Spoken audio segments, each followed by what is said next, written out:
Hello বন্ধুরা, কেমন আছো তোমরা?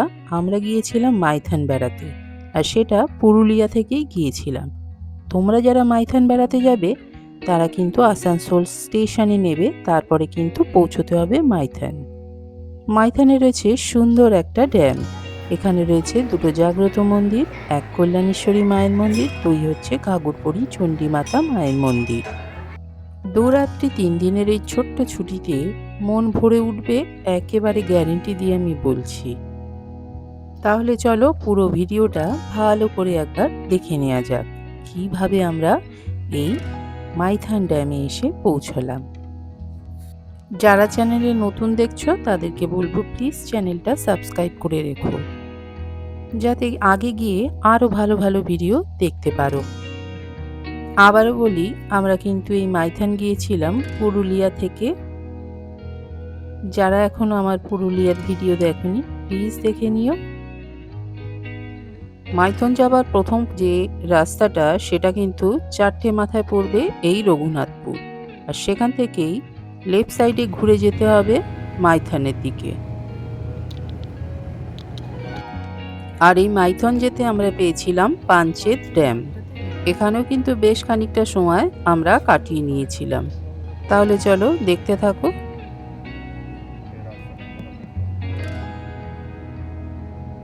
এটা হলো পাঞ্চেত ড্যাম। পাঞ্চেত ড্যামের নিচে এই যে লোকজনের বসতিও রয়েছে।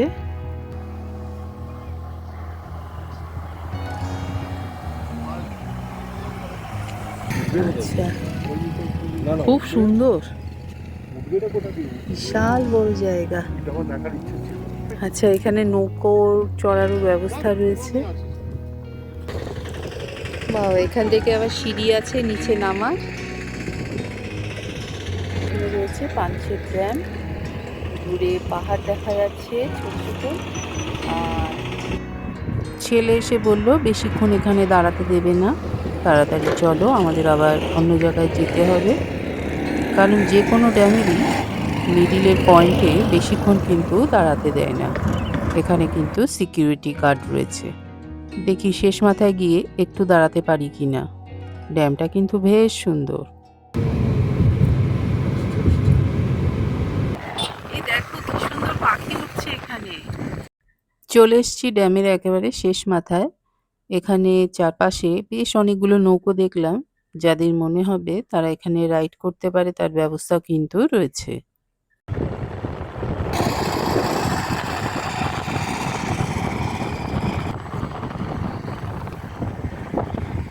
এখানে দেখলাম ছোটোখাটো কিছু খাবার স্টল রয়েছে, আইসক্রিমও বিক্রি হচ্ছে। তো ড্যামের উল্টো দিকে একটা পার্কও দেখলাম। এরপরে আমরা এগোতে লাগলাম সামনের দিকে। এটা যেমন পশ্চিমবঙ্গ আর ঝাড়খণ্ডের একেবারে শেষ প্রান্ত, তাই এখানকার রাস্তাঘাট আর প্রাকৃতিক পরিবেশ কিন্তু একটু আলাদা। প্রায় 2 ঘন্টা জার্নি করার পর আমরা পৌঁছে গেলাম পাঞ্চেত থেকে মাইথনে।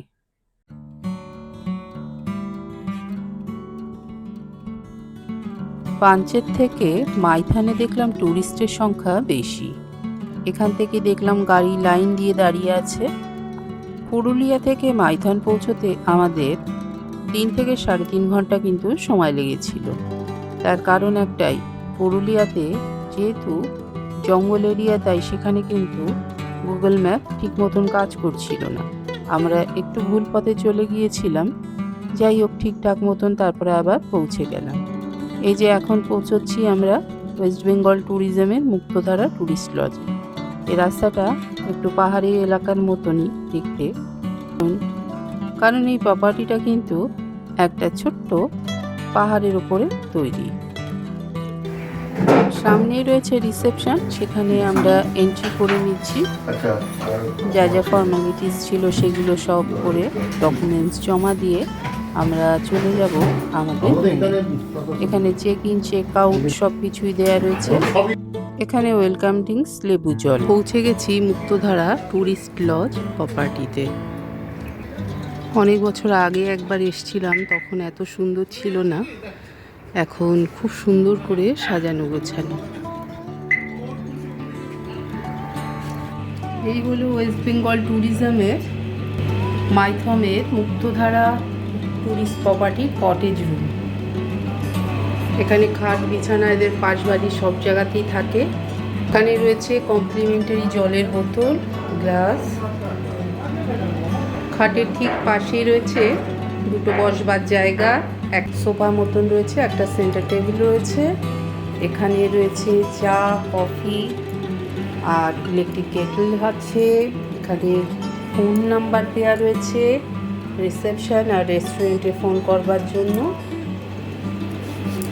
এখানে রয়েছে একটা আলমিরা, আমাদের লাগেজপত্র সব এসে গেছে। এখানে টিভি রয়েছে, এসি রয়েছে, দুটো পাখা রয়েছে পরপর, একটা দুখানা পাখা রয়েছে। এদের দুখানা পাখাই থাকে সব জায়গাতে।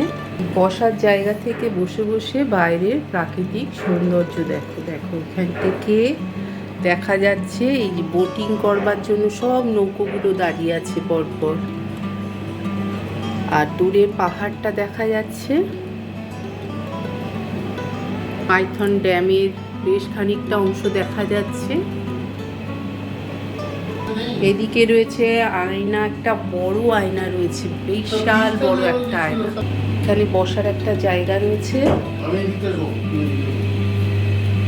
পাশেই রয়েছে ওয়াশরুম। এই হলো ওয়াশরুম। ওয়াশরুমের বেসিন আছে, লাইটটা মনে হয় চলছে না। আচ্ছা, আয়না রয়েছে, এইসব রয়েছে। ওয়াশরুমে রয়েছে মিরর, ডাবল মিরর রয়েছে।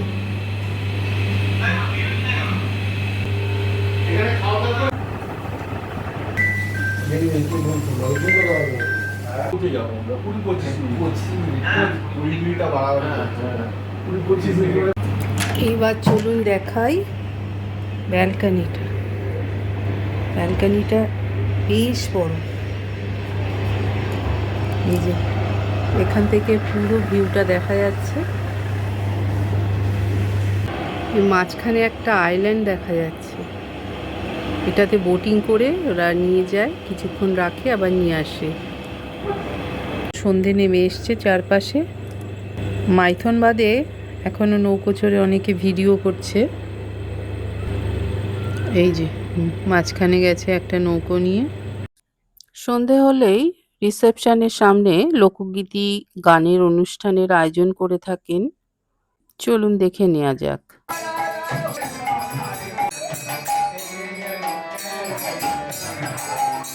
এটা হলো মুক্তধারা ট্যুরিস্ট কমপ্লেক্স, ওয়েস্ট বেঙ্গল ট্যুরিজমের রাতের দিকের অংশ। এইরকম উপরের দিকে উঠতে হয়। এটা অনেকটাই রাস্তা চলে এসছে মেন রোড থেকে।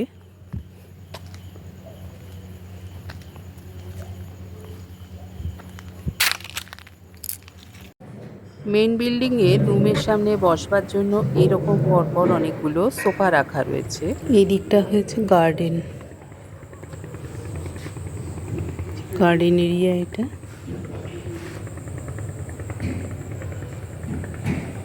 আর গার্ডেনের ঠিক নিচে রয়েছে কটেজ।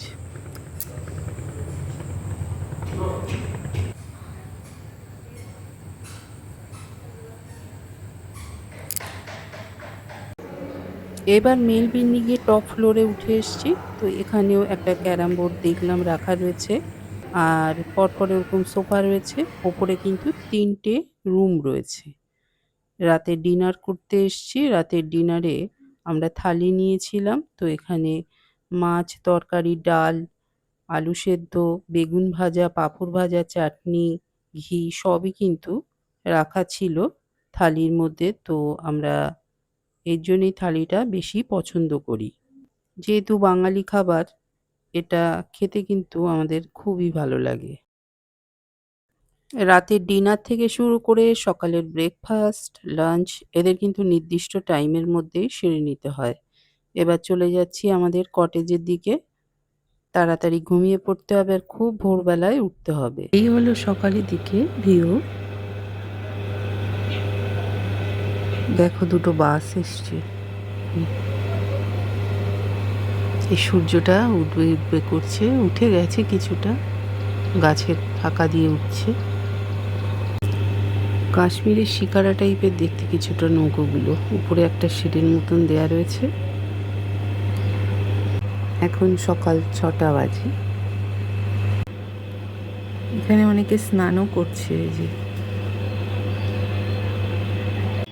এই যে রুম থেকে বেরিয়ে 1 কাপ চা আর খেতে খেতে প্রাকৃতিক সৌন্দর্য দেখা। ছবির মতন সুন্দর, চারপাশে পাখির ডাক, দূরে বোটিং করবার জন্য নৌকো দেখা যাচ্ছে। প্রচুর লোক এসছিল সকালবেলায়। আর দূরে পাহাড়, তো পাখি নিজেদের মধ্যে কথা বলছে। ভর্তি পাখি এই গাছটাতে। সকালে কমপ্লিমেন্টারি ব্রেকফাস্ট করার পর আমরা 2টো মন্দিরে যাব, যেটা কিনা খুবই জাগ্রত। আর সাথে থাকার জন্য বলবো সবাইকে। চলে এসছি কমপ্লিমেন্টারি ব্রেকফাস্ট করতে। এখানে আমাদের নিয়েছিলাম ব্রেড, বাটার আর অমলেট। কেউ যদি মনে করে পুরি সবজি নেবে সেটাও নিতে পারে। এছাড়া দুধ কর্নফ্লেক্সেরও অপশান রয়েছে, তার সাথে রয়েছে মিষ্টি। আপনাদের তো এই কিট ব্যাগটা দেখানো হয়নি। ওয়েস্ট বেঙ্গল ট্যুরিজম থেকে কিন্তু এনারা কিছু কমপ্লিমেন্টারি কিট দিয়ে থাকেন। তো তার মধ্যে ব্রাশ, পেস্ট, সাবান, শ্যাম্পু, চা পাতা থেকে শুরু করে সব কিছুই থাকে। যারা ওয়েস্ট বেঙ্গল ট্যুরিজমের প্রপার্টিতে থাকেন তারা নিশ্চয়ই জানেন যে এইসব গিফটগুলো কিন্তু ওনারা দিয়েই থাকেন।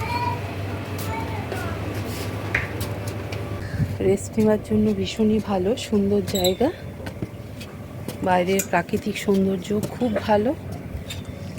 আমার পেছনে একটা বিল্ডিং আছে। আগে আমরা যখন এসেছিলাম এই বিল্ডিংটাতে ছিলাম, ওই পেছনের দিকে রুমটাতে ছিলাম। এই যে এখানে একটা গার্ডেন রয়েছে, ছোট মতন গার্ডেন। গার্ডেনের পাশ থেকে পরপর কটেজ এইরকম, আর কটেজ থেকে বাইরের ওই ভিউগুলো দেখা যায়। মুক্তধারা টুরিস্ট প্রপার্টি। এই হলো গ্রাউন্ড ফ্লোরে রুম। 103 থেকে শুরু, আর উপরেও রুম রয়েছে ফার্স্ট ফ্লোরে। আচ্ছা, রুমগুলো কিন্তু বেশ ভালো। এখান থেকে গার্ডেনে যাওয়ার রাস্তা। এখানে বসবার জন্য এরকম সোফা সেট রাখা রয়েছে। এখানে 101 নম্বর রুম, 202, 102। মোট এখানে 3খানা রুম রয়েছে, কিন্তু রুমগুলো কিন্তু বেশ বড়। নিচের আমাদের সব ফর্মালিটিস কমপ্লিট করা হচ্ছে। এই যে বাদিকে দেখাচ্ছি, এটা হচ্ছে ইউথ হোস্টেলের। এই যে দেখা যাচ্ছে ইউথ হোস্টেল। কেউ যদি এখানে থাকবে মনে করে তো সেখানেও থাকতে পারে। তাহলে ফোন নাম্বারটা নিয়ে নিতে হবে গুগল সাইট থেকে। এবার বলি, আমরা যে রুমটাতে ছিলাম তার ভাড়া ছিল 2700 প্লাস জিএসটি। আর এক্সট্রা পার্সনের জন্য 20% অ্যাড হয়। আমরা এখন যাচ্ছি মাইথন ড্যামের দিকে। চলুন তাহলে যা যাক।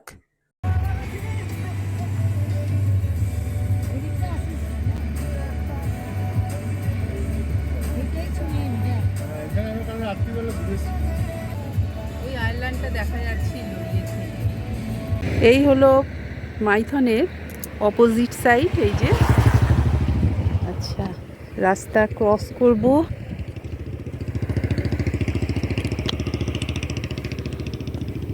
এই যে চলে এসছি। অনেকগুলো আইল্যান্ড দিয়ে তৈরি মাইথন।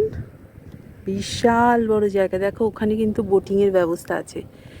যেহেতু রাস্তায় বেশিক্ষণ দাঁড়াতে দেয় না, তাই মানে এই বাঁধটার ওপরে বেশিক্ষণ দাঁড়াতে দেয় না, তাই আমরা এখান থেকেই নিলাম। পুরো ভিউটা নিয়ে নিচ্ছি।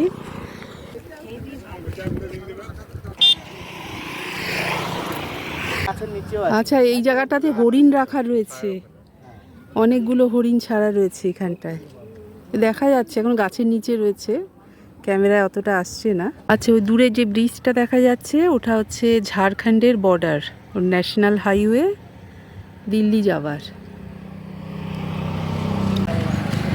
এখানে 2টো বোটিং ঘাট রয়েছে, একটা বোটিং কালীঘাট, আরেকটা আছে বাবু বোটিং ঘাট। এছাড়া এখানে খাবার পরপর অনেকগুলো স্টল রয়েছে, প্রচুর স্টল রয়েছে খাবার। রাস্তার এপারে রয়েছে অনেক খাবারের জায়গা। এই রাস্তাটা কিন্তু চলে গেছে পুরো ঝাড়খণ্ডের দিকে।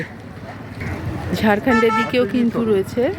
বাবু বোটিং ঘাটটা বেশ সাজানো গোছানো। নিচে চলে গেছে সিঁড়ি বেয়ে বোটিং করবার জন্য। এখানে একটা ছোটখাটো পার্ক আছে, এই যে নাম মিলেনিয়াম পার্ক। এরপরে আমরা গেলাম কল্যাণেশ্বরী মায়ের মন্দিরে। এই হলো কল্যাণেশ্বরী মায়ের মন্দির। চলুন তাহলে ভেতরে প্রবেশ করা যাক।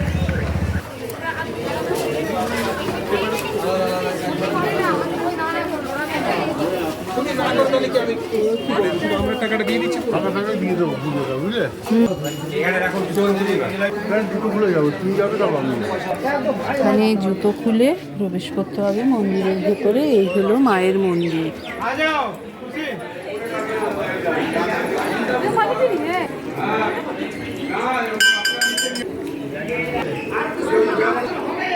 অনেক ভালো।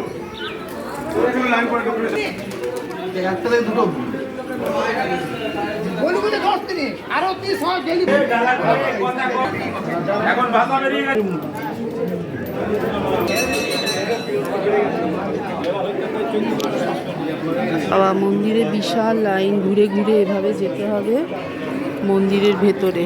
ভেতরে তো আর প্রবেশ করতে পারবো না।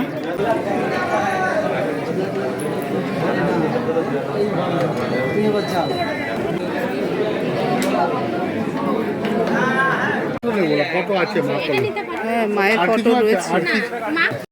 কল্যাণেশ্বরী মায়ের মন্দির দেখার পর আমরা চললাম আসানসোল স্টেশনের সামনে ঘাগরবুড়ি চণ্ডীমাতার মন্দির দর্শন করতে। এই মায়ের মন্দির কিন্তু খুবই জাগ্রত। এই হলো মায়ের মন্দিরের গেট। ভেতরটা অনেক পুজোর ডালির দোকান রয়েছে। তো আমরা একটা দোকান থেকে মায়ের মন্দিরে পুজো দেখবার জন্য ডালি সাজিয়ে নিলাম। পাশে রয়েছে খাবার দাবারের বেশ অনেকগুলো দোকান। ওই যে দেখা যাচ্ছে মন্দিরের মূল দরজার ওং শ্রী শ্রী ঘাগরবুড়ি চণ্ডীমাতা মায়ের মন্দির। চলো, আমাদের ডালা তৈরি হয়ে গেছে। এবার মায়ের মন্দিরে গিয়ে পুজো দেব। মন্দিরে প্রবেশ করি। জয় মা ঘাগরবুড়ি চণ্ডীমাতা।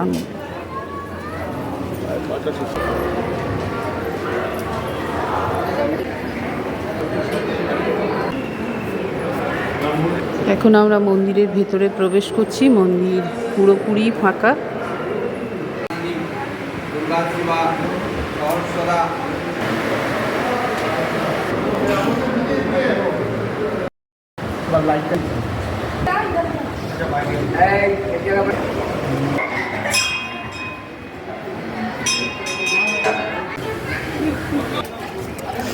এখান থেকেই কিন্তু নদীর ওপারে যাওয়া যায় না। তো এই সেই নদী, দেখো এখানে পরিষ্কার বোর্ড টাঙানো আছে, নদীর দিকে কেউ যাবেন না, বিপদ ঘটতে পারে। মন্দির দর্শন করার পর আমরা এখানে কিছু হালকা করে খেয়ে নিয়েছিলাম, সাথে কাবলি চানা। তাহলে এই পর্যন্তই। সবাই খুব ভালো থাকবেন। সাথে থাকার জন্য অনেক অনেক ধন্যবাদ।